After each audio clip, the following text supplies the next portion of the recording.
네, 우리로 치면 국방장관격인 현영철 인민무력부장 매우 잔혹한 방법으로 처형이 됐다라고 국정원은 보고를 했습니다. 도대체 북한 권력층에는 무슨 일이 벌어지고 있는지 김주환 YTN 외교안보 전문기자 그리고 전지현 변호사 두 분과 함께 말씀 나눠보도록 하겠습니다. 자, 먼저 김주환 기자에게 한번 물어보도록 하겠습니다.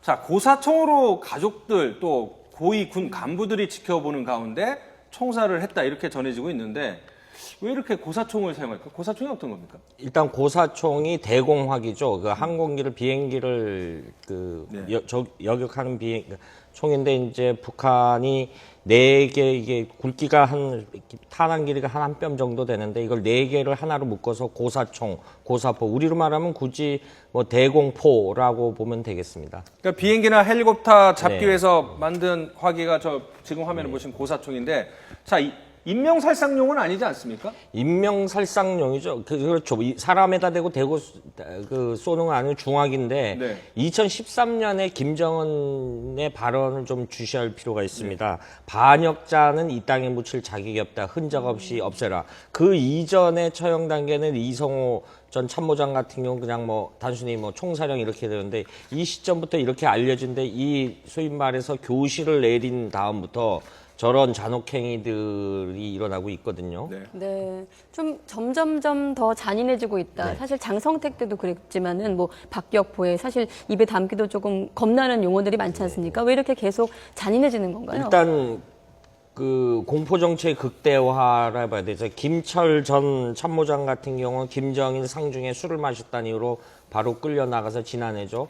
그 박격포로 처형을 당했다 이렇게 전해지고 있습니다. 이런 식으로 한 그 처형된 게 김정은 체제 들어와서 올해만 어제 현영철 전 인민무력부장까지 하면 16명, 한 70여 명 이상, 일설에는 한 85명 정도 된다라고 합니다. 그래서 본인이 이제 말을 안 듣는 건데 주목할 점이 두 가지가 있습니다. 잠깐 설명을 드리면 북한의 공안기구라 하는 두 가지 기구가 있는데 국가안전보위부하고 노동당 조직지도부, 노동당 조직지도부는 고위 인사의 사상검증을 하는 곳인데 여기 김원홍 부장과 조연준 제1부부장 이 두 축이 북한은 양대 축인데 공안 축인데 이 두 사람은 아주 굉장히 건재합니다. 물론 저기 나타나진 평소 현지 지도에도 등장하진 않지만 이 이외에 다른 사람들은 다 이번에 처형된 사람들을 보면은 김정은 측근이라고 하는 사람들도 있다고 하지 않았습니까? 이런 점으로 미뤄볼 때 그 어떤 내부 불안 요인을 저런 식으로 극대화한 게 아니냐 이런 분석도 있습니다. 자, 비행기 잡는 헬기 잡는 고사총 또 박격포까지 동원을 하면 사실은 그 처형당하는 시신은 온전할 수가 없는 상황인데 그것도 모자라서 아예 흔적도 없애기 위해서 처형을 한 뒤에 또 화염 방사기로 시신에다가 불을 질러서 그렇게 한다는데 아무리 북한이라도 너무 잔혹한 방법 아닙니까? 근데 그것도 가족들이 보는 앞에서 한다. 어떤 의도가 있을까요? 그렇죠. 그러니까 김정은 체제 들어와서 한 게 유일영도 심대 원칙이라고 있습니다. 그러니까 이 중에 여러 가지 그 과거의 유일 사상 체계 10대 원칙은 이제 바뀌었어요. 그 중에 한 조항을 보면 무조건성의 원칙이 있습니다. 이렇게 대꾸에서도 안 되고 이거는 소위 말해서 귀에 걸면 귀걸이고 코에 걸면 코걸이 이런 형식의 가장 북한 내에서 가장 무조건 지켜야 될 건데 이걸 어겼다라는 거죠. 무조건 그 장성택도 마찬가지고 현영철도 마찬가지고 마원춘도 이 조항을 어겼다라는 거죠. 이 조항에 규범은 없습니다. 그러니까 본인이 절대 권위를 표시하기 위해서 저렇게 한다라는 분석이 많죠. 자, 전 변호사님, 그 자신이 모시던 상관이 잔혹한 방법으로 눈앞에서 처형을 당하고 또 자신의 남편이나 아버지가 처형을 당하는 모습을 봐야 되고 그런데 그거에 대해서 고개를 숙이거나 측은한 모습을 보여주면 또 자신도 처형을 당할 수 있다. 이러면 그 당사자들은 어떤 느낌이 들 거라고 보세요? 당사자들의 느낌은 꼭 제가 말로 표현하지 않아도 그냥 다들 아실 것 같아요. 가슴이 찢어지고 뭐라고 형언할 수 없겠죠.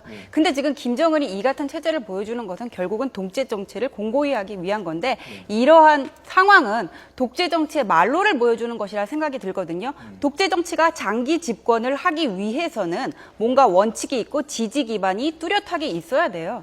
그런데 김정은 같은 경우에는 다들 아시다시피 충분한 준비 없이 정권을 잡았고 또 지지 기반이 약 약하지 않습니까? 네. 그러다 보니까는 뭔가 군부 내에 사업 세력을 확장을 하고 또 정권을 장악하기 위해서 군부 세력을 장악하기 위해서 무리한 수를 쓰다 보니까는 반발이 생기고 또 누르기 위해서 이 같은 연결고리가 반복이 되는 것 같은데 결국은 북한 내에서 핵심 간부 세력이나 엘리트층의 반발을 사고 이 정권의 말로를 자초하게 되는 것이 아닌가 싶습니다. 이번에 그 현영철 말고도 숙청됐다고 알려지고 있는 인물들을 보면 측근들이 많지 않습니까? 네. 자기 측근들이에요. 여태까지 같이 해왔던.